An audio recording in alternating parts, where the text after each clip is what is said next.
love carved in stone. Love carved in stone. Oh, that's me and my baby. A love carved in stone.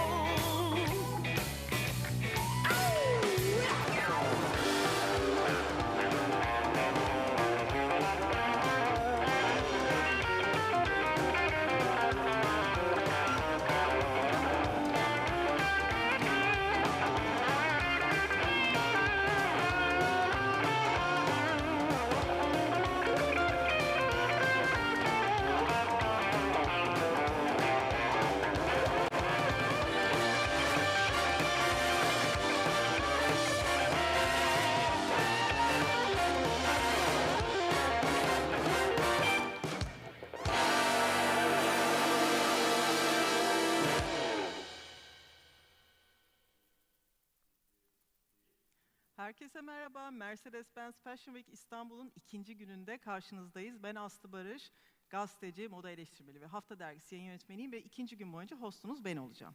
Şimdi güne muhteşem bir başlangıç yaptık. Gökhan Yavaş defilesiyle daha iyi bir başlangıç düşünemiyorum açıkçası ve yanımızda onun da konukları Alper Arbudak ve Koray Caner Öztürk var. Merhabalar. Merhabalar.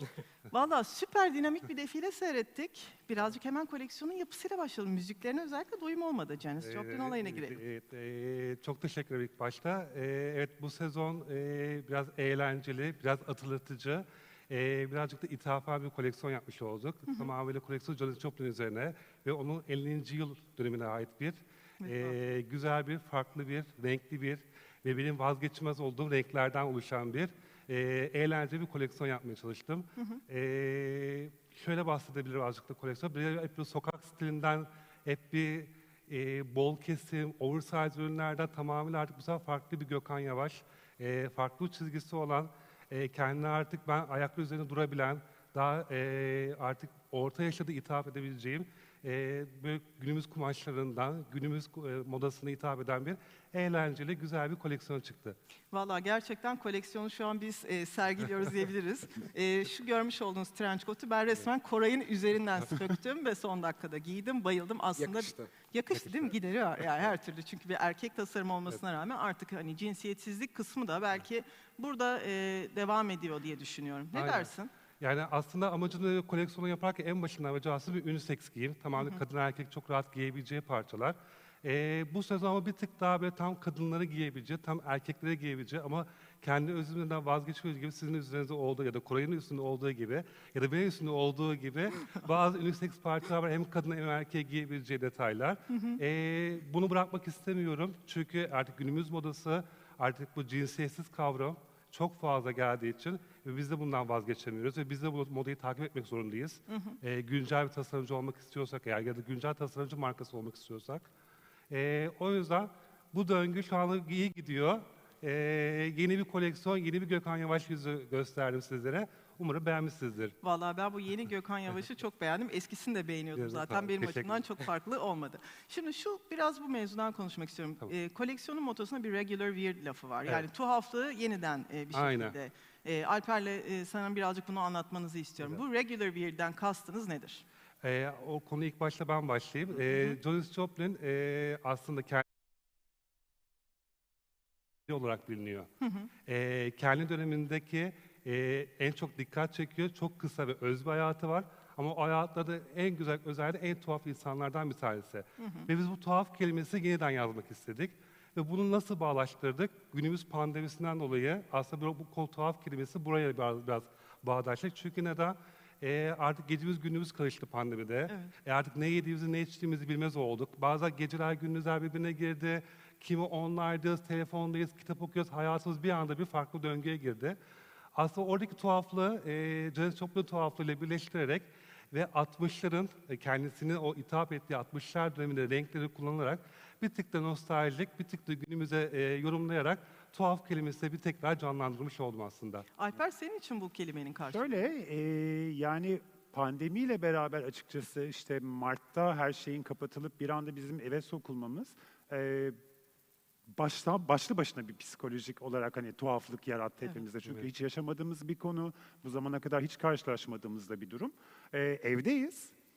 kendinizi bir şekilde motive etmek istiyorsunuz bir şeylerle. Ama her şey o kadar karanlık, bir o kadar. Ama bir o kadar da yani renklendirecek bir şeyler ararken açıkçası hani Janis'le biz tekrar karşılaştık. Benim hani gerçekten çok sevdiğim ve dinlediğim de bir sanatçıdır kendisi. Ya acaba mı filan hani nasıl olur? Hani Janis'in işte kendi için kullandığı işte ben işte yaşayan en sıradan tuhaflardan biriyim kelimesinden yola çıkarak işte onun o renkli kişiliği, işte renkli kıyafetleri, kendisine tavus kuşu diyor bir yandan da aslında işte tavus kuşunun o renkli hali vesaire. Bu ikisini birleştirirsek nasıl olur? Demin Gökhan'ın da dediği gibi işte geceler gündüze karıştı. Yani yediğimiz içtiğimiz belli değil. Böyle beraber üst üste oturttuğumuz zaman da ya biz dedik ki nasıl günümüzde bir regular weird yakalarız. İşte böyle bir şeyler yakalamaya Çok çalıştık da diyeyim. olabilecek en keyifli haliyle karşımızda. Biraz açıkçası şimdi yeni normalden bahsediyoruz ya. Pandemi dönemi bu üretim sürecini nasıl etkiledi? Atölye çalıştırabildiniz mi ya da sizin koşullarınız nasıl farklılaştı? Evet, yani o benim için biraz zorlu bir süreç oldu. Ya da herkes için bir zorlu bir süreç oldu. Yani Nisan-Mayıs ayları bizim için biraz kapatma ve durgunluk, kendimizi dinleme, aslında hiçbir şey yapmama. Yani çünkü biz de herkes nasıl kapattıysa biz de kendimizi kapattık. Biz de kendimizde boş vakit yapmadığımız etkinlikleri yapmaya çalışıp ben neler yapıyordum. İşte kimi zaman belki kitap okuduk, kimi zaman müzik dinledik, kimi zaman saatlerce film ve dizi seyrettik. Evet. Hiçbir şey yapmaksızın. Bir de sadece bol bol yemek yedik. Ya evet ya. O da olmayaydı iyiydi. Maalesef onlar da oldu. Evet, Ama bu açıdan baktığımızda evet pandemi evet bir şekilde bizi için, sektör için de belki de çok kötü geçse de o açıdan kendimizi besleme konusunda iyiydi. Evet, atölye açısından geldiğimizde evet ben hani ekibimi yalnız bırakmadım. Hep onlarla beraberdik. Onlar da yanında oldular. Harika. Biz de Haziran itibariyle kapılar açıldığında ben de yavaş yavaş atölye açıp aslında bu koleksiyona hazırlık sürecine başladık biz de hızlı bir şekilde. Aklımızda koleksiyona bir oluşum vardı. Bunun aslında 3 boyutla geçmesi gerekiyordu. Hazır açılmışken atölyeleri aslında açmışken her yere ben de tamam hızlı bir şekilde alıp artık ürünlerimi 3 boyutlu hale getirmek istedik. Tabii ki çok zor bir süreçti. Yani 2 ay bile olsa cidden insanı biraz yıprattı, yani açıkça söylemek gerekirse. Ama çok şükür derler ya şu anda iyiyiz, gayet iyi gidiyor şu anda. Her şey yolunda. Umarım daha güzel günlerde toparlamak dileğiyle. Şimdi bu belki bir değişime de vesile oldu. Şimdi özellikle şu an ilk dijital moda haftamızdan bahsediyoruz. Yani bu çok ciddi bir değişim. Belki de bir noktada ihtiyacımız olan bir şeyi bir pandemi vesilesiyle zorladık. Şimdi Koray bu noktada biraz seninle konuşmak istiyorum. Çünkü sen bu dijital dönüşüme belki de Türkiye'de ilk kafayı yoranlardan ve uyananlardan birisin. Seninle ilk röportajımız, yaşımız biraz belli olacak ama yaklaşık 10 küsur seneyi geçti diye senin ilk bloguna başladığın zaman hatırlıyorum. Yani her ne kadar asla yıllar seni yıpratmış olmasa da biraz bundan bahsetmek istiyorum. Şimdi senin için bu dijital moda haftasının karşılığı ne? Bundan sonra işler nasıl gider? Yani şöyle başlayabilirim. Ben seninle de bahsettiğin gibi hani bir 10 sene öncesinden başladığımızda moda haftamızın ilk günlerinde de bir blog üzerinden örneğin ben yazılarımı, değerlendirmelerimi paylaşıyordum. Sonrasında işte hayatımıza giren sosyal kanallarla her şeyi biraz daha anlık paylaşmak, işte mecraların bunları bir an önce takipçilerle diyeyim, meraklılarıyla buluşturması süreciyle birlikte aslında çok daha hızlandı. Bizimle birlikte yayınlar buna ayak uydurdu. İşte canlı yayınlar aslında birkaç sene önce yavaş yavaş başladı ama bu sene pandemiyle birlikte tabii ki tamamen dijital ilk kez yaptığımız bir format. Evet. Ben aslında çeşitli açılardan çok faydalı olduğunu düşünüyorum. Yani bizim normalde bir defile alanında gördüğümüz ürünleri video üzerinden izlememizin bazı dezavantajları var bizim için. Bu çok normal. Örneğin Gökhan'ın koleksiyonunu izlediğimizde ben bazı parçaları hani Spring Summer acaba nasıl hani çok böyle videodan mı anlayamıyorum. Bazı kumaşlar biraz daha işte kalın görünüyor vesaire gibi hissettim ama koleksiyonu incelediğimde aslında bunun böyle olmadığını gördüm. O yüzden belki bizim biraz tamamen dijitalin yanında hani fijital diyoruz ya böyle çok havalı fiziki ve dijitali birleştiren belki işte koleksiyonları bu şekilde izledikten sonra meraklılarının, ilgililerinin yakından görebileceği bir eklentiyle de önümüzdeki sezonlarda çok daha zenginleştirebiliriz gibi geliyor bana. Ama bunun artık geri dönüşü yok gibi hissediyorum. Bu formata alıştıktan sonra sanırım bir süre daha böyle devam edeceğiz. Ya evet, şu kumaş meselesi gerçekten şu an üzerimde bir trench coat var ve gerçekten ince bir dokusu olan bir şey ama tabii orada hissedilmiyor. Ama bir yandan da izlemek gerçek anlamda bir görsel şölen tadında. Yani böyle de bir yeniliği var. Geriye dönüş olur mu olmaz mı, belki olmalı mıyı tartışırız ama bu şekilde de olabilir. Peki bu satın almalarla ilgili belki şu anda çok daha farklı bir yeniliğe girmiş olduk. Biraz Evet. bundan bahsetmek istiyorum Gökhan.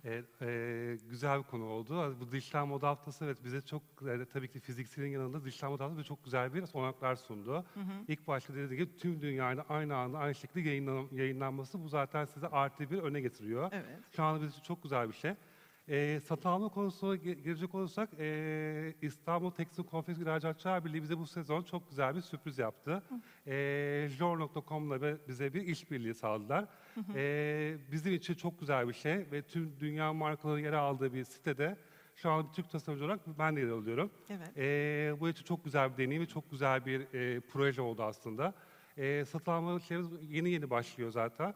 Ve yeni bir marka olmamıza rağmen güzel bir talep var, güzel bir connection'lar kuruluyor şu anda. Biz de onlardan da bize müşteri satın alıcılar tarafından güzel bir bağlantılar kurduk. Umarım güzel bir sonuçla sonuçlanır. Biz orası için özel bir çekim yaptık. Güzel bir şey aslında Jol için biz güzel bir lookbook çekimi yapmıştık bu güzel çekim dışında. Çok güzel. Oraya küçük bir videomuz var. İzlemek ister misiniz? Seyredelim. Çok isteriz. Hadi izleyelim mi? Ufak Evet. bir video. Böyle 1 dakikalık bir videomuz var. Siz de isterseniz hep beraber izleyelim. Vallahi keyifli olur.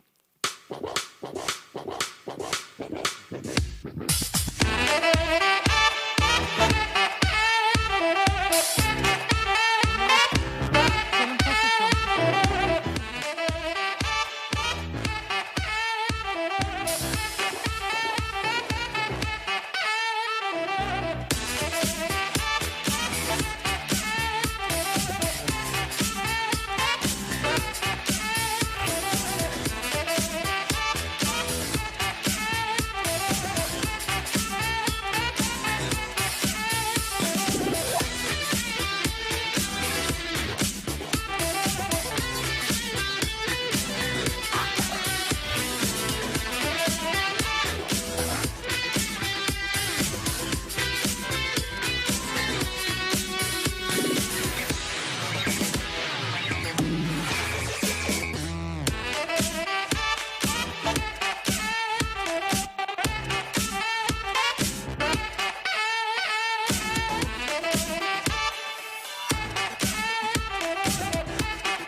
Çok yüksek enerjili bir çekim olmuş. Biraz bundan bahsetmek istiyorum. Şimdi bu tamamen bir defileye kurgulamak bilmem ne çok daha farklı bir süreç. Bilmem ne pek şık bir tavır olmasa bile anlıyorsunuz. Bir sürü detayı var vesairesi var işte runway tecrübesi, işte konuklar vesaire. Ama böyle bir şeyi kurgulamak sizi zorladı mı ya da daha çok eğlendiniz mi? Nasıl yarattınız? Biraz bundan bahsedebilir Valla misiniz? aslında biraz topu Alper'e atabilirim. Çünkü o konuda olmada daha çok fikirler var. Çünkü ben biraz koleksiyon çıkartırken bu sezon tamamen ona odaklandım. Aslında böyle fikirler oluşma, koleksiyonu aslında bir tık da hikayesini aslında en büyük oluşturan kişiler birisi Alper. Ve bunları diğer fikirleri de aslında o devamında o getirdi. Sözler Bence bende. topu ona atalım bence daha iyi. Yani şöyle, teşekkür ediyorum tabii beni bu kadar fazla şişirdi ama yani şöyle gerçek bir şey var ki o tamamen hani bu koleksiyonun vesairenin kalbi. Ben biraz daha işin işte ticari kısmı, daha ne yapabiliriz, markayı daha nereye kadar götürebiliriz. Demin bahsettiği gibi İKİP muhteşem bir şey sundu bize. Çünkü Jor platformu gerçekten hani kendince çok yüksek bir platform ve hani bizler için de hani daha hani en azından şöyle söyleyeyim yeni markalar için girmek açısından da biraz hani bütçeli vesaireli bir yer. Yani böyle bir şeyle karşılaştığımız zaman ben havalara uçtum açıkçası öyle söyleyeyim. Çünkü burada yer almak muhteşem bir şey olacaktı. Fakat gerçekten hani girdiğiniz zaman üstünde çok çalışılması gereken bir platform. Çünkü atıyorum hani sadece lookbook fotoğraflarımız çok güzel olmasına rağmen hani sadece bunlarla müşterinin algılayabilmesi durumu tabii ki maalesef yok. Hani ürünün her detayını göstermeniz lazım, her açıdan çektirmek lazım vesaire. Bunun için özellikle hani hemen çok acil girmemiz gerekiyor diye düşünerek fotoğraf çekimini yaptık. Evet bu 2 aylık süreç hani ilk çekimlerin yapıldığından bu zamana kadarki olan süreç hani çok yorucu ama bir o kadar da çok keyifli geçti bizler için. Çünkü her hafta bir şey oldu. Yani hadi bunu da yapalım, hadi bunu da koyalım, hadi gidelim onu da çekelim vesaire. Ya çok keyifli bir süreçti açıkçası, Ya- öyle söyleyeyim. Bir de tabii bu platform, yine ben hani şöyle söylüyorum, gerçekten çok iyi. Çünkü şu anda dahi sizi aslında hiç tanıyamayacak, yani bilmeyecek, hani bu Mercedes-Benz Fashion Week'e belki tıklamayacak kişilere dahi siz kendiniz connection yollayarak onlara kendinizi tanıtabiliyorsunuz ki bence herkes için çok önemli bir şey. Çok önemli. Eğer yanlış söylüyorsam düzelt. 144 ülkeden 200 bin Aynen satın öyle. almacıdan bahsediyoruz. Aha, Yani doğru. bu muazzam bir rakam. Kesinlikle. Gökhan Yavaş markası bu durumda küreselliğe, çünkü 144 ülke, herkesin farklı şeyi var. Biraz trendlerden bahsedelim. Nasıl öngörüyorsunuz ve Gökhan Yavaş'ın bu küresel trendlerde tamamen zamansızlığa mı oynayacaksın yoksa trend takibi mi yapacaksın? Bir sonraki adım ne? Aslında benim markamın kuruluş amacı da tamamıyla aslında trendi takip eden, güncel, birazcık sokak modası, birazcık da artık gördüğünüz gibi bir tık daha iş kadını, iş erkeğini yansıtan bir parçalar var. Ben olmazsa olmaz ve zaten kullanılan şey renkler. Benim bazı 3-4 rengim var. Her sezon trend olsun ya da olmasın. Benim vazgeçemediğim bir renklerim var. İşte sarısı, kırmızısı, saks mavisi. Ama trendler sağ olsun beni bu yönde çok güzel idare ediyor. Sağ olsun onlar da bunun bir 5 aşağı, 5 yukarısı böyle güzel tonlarıyla beraber her sezon yer alıyorlar. Ve açıkçası aslında trendi takip eden, güncel modayı takip eden bir aslında marka olma yolunda ilerliyorum şu anda, öyle diyebiliriz. Şu anki güncel pandemiden sonra evet trendler çok önemliydi. Trendi yakalamak çok önemliydi. Lakin bu pandemiden sonra birazcık bu dediğiniz gibi değişmeye başladı. Zamansız koleksiyon, her daim giyilecek parçalar. Çünkü bu süreç herkesi maddi manevi ve satın almacıları da bir şekilde etkiledi. Tabii. Ve insanlar şu anda sezonsuz giyebilecekleri, her sezon giyebilecekleri bir renk, ürünler ve parçalar aramaya başladı. Aslında ürünlere tek tek baktığınızda belki de tek başına aslında sezon dışında giyebileceğiniz parçalar. Biz ne yaptık? Styling ve renklerle aslında ufak dokunuşlarla hem Gökhan Yavaş'ı yansıttım aslında. Hem de benden vazgeçmeyeceğimi, işte Gökhan Yavaş hala ayakta, ne kadar zamansız parçalar da olsa o renkleri birleştiren bir koleksiyon oldu. Ve bu şekilde ilerleyeceğini düşünüyorum. Ama güncel moda, dünya modasına baktığımızda şu anda çok büyük bir sezonsuz bir geçişe, yani lüks markalar dışında bir sezonsuz geçişe doğru büyük bir adım var. Çünkü bu dediğim bahsettiğim olaylardan dolayı. Ama nasıl olur? Güncel her şey çok etkiliyor. Artık ani hareketler, ani oluşumlar tamamen artık modaya bile etkileri oldu. Daha öncesinde çok fazla etkiliyordu. Bu artık şimdi çarpı 2, çarpı 3 bu şekilde etkiliyor. Şu an anlık bir cevap veririm ama 2 gün sonra ne olacağı kimse bilmiyor artık modada. O yüzden Ama çok güzel bir yerden aslında girdik. Çok ufak bir şey ekleyeceğim. Baktığımızda şu hepimizin işte yaşadığı süreçten çıkmakla ilgili bir umut ışığı ararken işte styling'de gördüğümüz renkli dokunuşlar, senin parçalarda işte aradaki o az önce söylediğin renkler, belki o siyah bir bluzun üzerinde açan bir papatya gibi detaylar aslında onunla çok örtüşüyor. Bir de hani sezonsuzluk artık başlarken erkek tasarımlarında işte önümüzdeki yaz göreceğimiz bomber ceketler, işte bu bol trench coatlar, kadında gördüğümüz bu loungewear dediğimiz daha rahat kesimler ki hani bunu da çok rahat bir şekilde istersen bir gün değerlendirebiliriz birlikte. Yavaş yavaş. Çok on point olduğunu düşünüyorum o yüzden ve umut ışığı için teşekkür ediyorum sana. Koray, birazcık daha bunu detaylandırmak istiyorum. Koleksiyonu bir tık daha detaylı değerlendirebilir misin? Sen gittin, dokundun. Bir dışarı bir gözle birazcık değerlendirmeni rica edeceğiz. Ben aslında söylediğim gibi bu optimizmi çok yerinde buldum. Özellikle ilham kaynağının hayatının ne kadar böyle hani çalkantılı olduğunu düşünecek olursak. Kumaşlarda, kesimlerde tabii ki bir Gökhan Yavaş. Çok böyle alıştığımız, sevdiğimiz parçaların böyle yeni yorumları var. Ama bir yandan da aslında yeni şeyler görüyoruz. Çünkü Gökhan'ı aslında eskiden beri erkek tasarımları üzerine görürken son 2 sezondur sanırım ya da 3 sezondur kadın görüyoruz.